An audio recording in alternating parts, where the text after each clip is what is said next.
I just put my massage oil with some rosemary on my hands and started rubbing it on my scalp. And one of the things that I've said to my massage clients for years is that you can give a much better head massage to a bald person, especially a totally shaved head bald person, than you can to a person with hair. When you work on someone with hair, like you have to do this, and the fingers are moving, through the hair. But you can do these long strokes on a bald head. I have like cat tongue stubble length right now. It's sharp. But this felt so good. And I just listened to a 3-hour podcast, although I did listen to it over a few different days, but I finished it tonight, of Joe Rogan and Duncan Trussel being very stoned and talking about all sorts of stuff that I think is great. And, I haven't ingested cannabis in years. How many years, Dominic? Like 5. But I always like to say to people that I'm high anyway. I know how to be high anyway. I don't have to do drugs. I've done enough drugs. I can just turn it on. No, the things that I like about being high are just being in the moment and feeling the pleasure of the thing that I like about marijuana is that anything you're doing, it just makes it more. So if your mind is going crazy about anxious bullshit, then you just become an anxious bullshit monster. But if you're like walking in the woods and you're like, oh my God, that smells so good and the forest is so gorgeous, or you're listening to a song you love and you're like, oh my God, this song is so good, or you're having sex and you're like, oh fuck, that feels so good. That's what I like about marijuana. Yeah. Accepting the like, oh, I'm kind of neurotic and insecure, and oh, that's even worse. I'm so neurotic and insecure. Like that part's not so good, but it happens. But anyway, so you can just kind of be in the moment and exaggerate the moment and the pleasure by just becoming more present to it. And I don't get massage very often. I asked a coworker of my mother to give me a massage, and he has not responded. Everybody's busy, it's fine.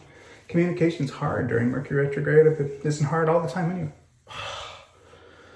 But this felt so good that I wanted to share it with you.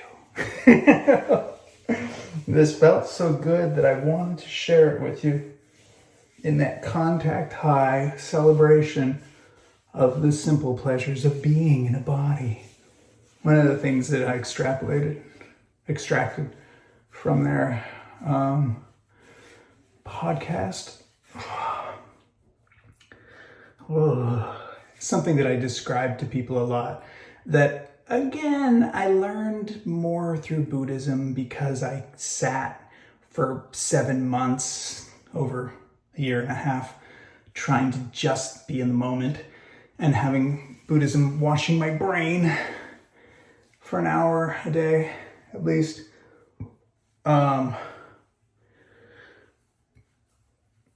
But I always was like this before anyway, so I've been a Buddhist in many lives, if you believe in that, or it's just my natural inclination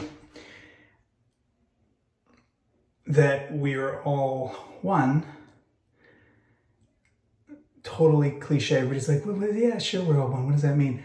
I like to say that, we're all cells in the body of God, if you want to put it in a Christian mainstream paradigm, or you can, I heard a word from their podcast tonight that I'd never heard, a wholon. You can see a unit of the wholeness of everything is called a wholon.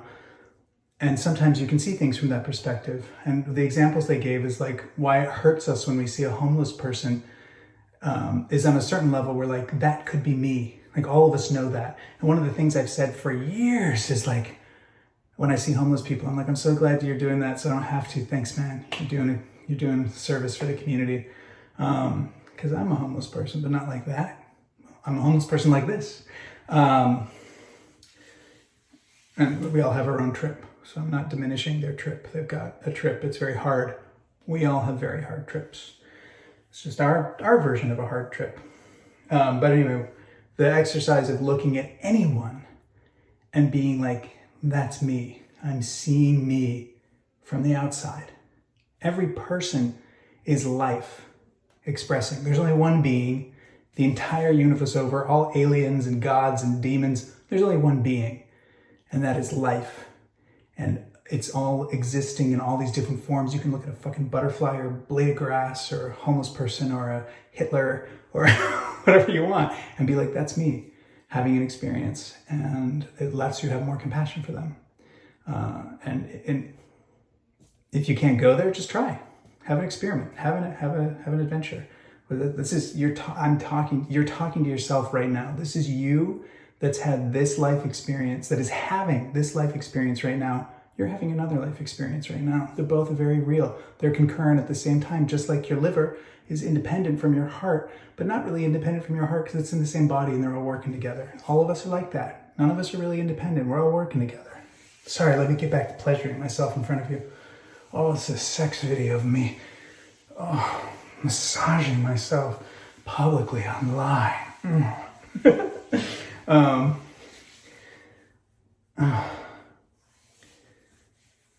And was it them? I think it was something. It was a Jack Cornfield audiobook I was listening to while driving my massage client last night, where they're just like, well, somebody asked the Dalai Lama like once, what was the greatest time in your life? Can you talk about like one of the happiest moments in your life? It was when he was being interviewed by somebody for like the New York Times book review or something, when The Art of Happiness or whatever his book came out.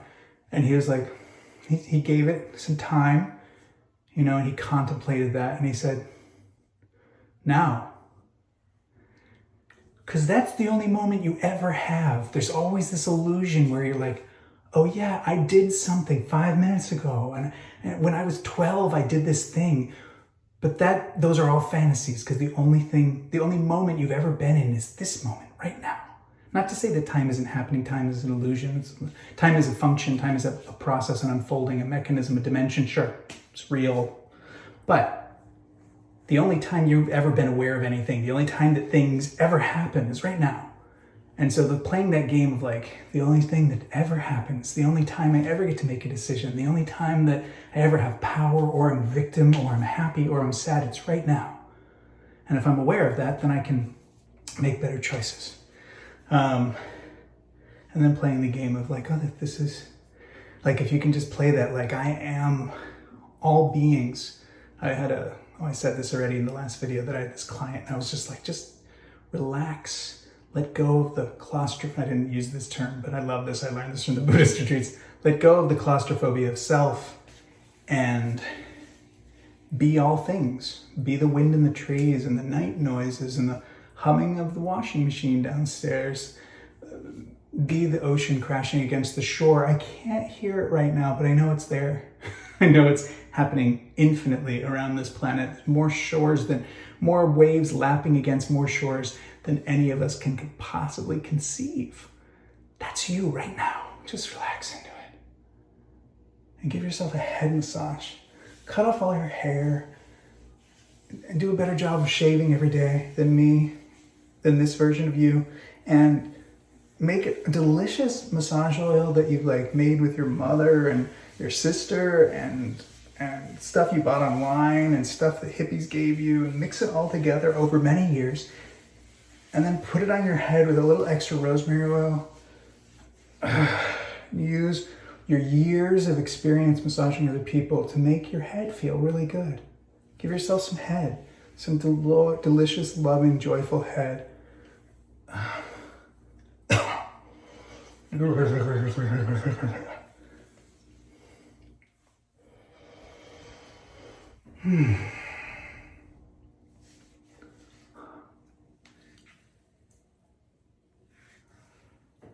There's a mirror here. It's kind of nice to look in a mirror. That's what I was doing. I was like looking in a mirror and I was like, the mirror is cool. I don't know if this is as much about recording this as it is transmitting it, but I'm not broadcasting it like Facebook Live. I did that for a while. I keep being confused about, like, I'm posting things in such a way that my main audience on Facebook can't see it. And I'm like, oh, okay. Am I building other audiences? Do I care? Is this just a process for me? It's this fantasy of wanting to share. But with who? I don't even know. Who cares? one of the things they were talking about was, again, in that stoned way of being totally blown away by things that are totally obvious and everybody knows about already. But of course, everything is obvious and everybody knows everything already. So, is that you can learn things by teaching that you can't learn by any other way. So if you learn something well, you become a master at it by doing it over and over and over and teaching it. You can't just practice alone. You have to share it to get better at it. You learn, and I've had this experience a billion times in my life. I learned so many things by saying something to someone else, trying to teach them something, trying to explain something or demonstrate or show something and be like, oh my God, something comes out of my mouth and I'm like, I didn't even realize that. Like it's something I heard myself say that I didn't even know I knew. Like I learned things, which is one of the things, I'm not applying this to my ego. It's just I'm a mouthpiece. Whoa, the universe is coming through this mouthpiece. A little part of it at least.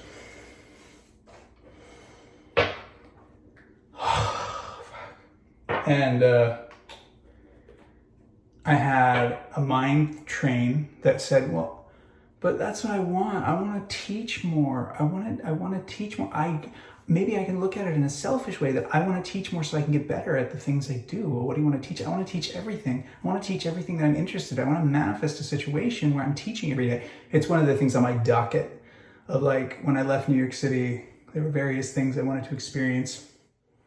I've had those experiences and then I would have many of them again, which is fine. Like, oh, this is good ice cream. I'll have more of that ice cream, thanks.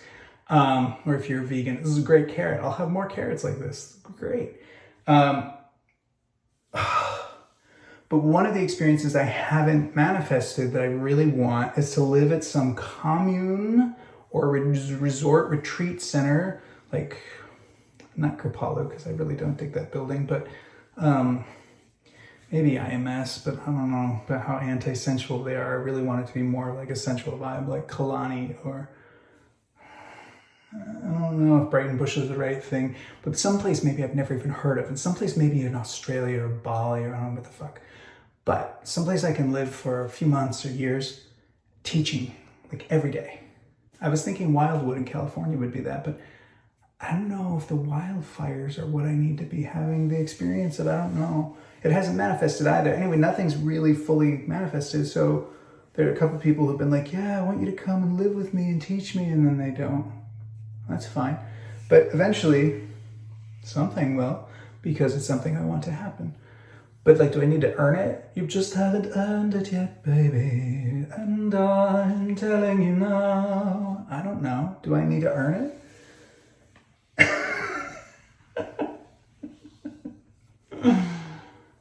I'll tell you why, but you wouldn't believe me anyway. I don't know, the blocks, Om Shri Ganapati, but it doesn't matter because at one point, this now will be one where that is happening. Right now, this now is this, and that's fine, there's no problem with that. I got some chicken bites on my ass. I got some chicken bites on my thighs. I've done a lot of gardening. It's nice. I'm really tired. Slap happy. I think that's enough for now, baby. I love you. Thank you so much for hanging out with me. You understand me so well and you just listen so well. You make me feel seen. You're my boyfriend. My husband. The one I've always wanted. You're my best friend. I love you. You, me, all of us. Our wholon.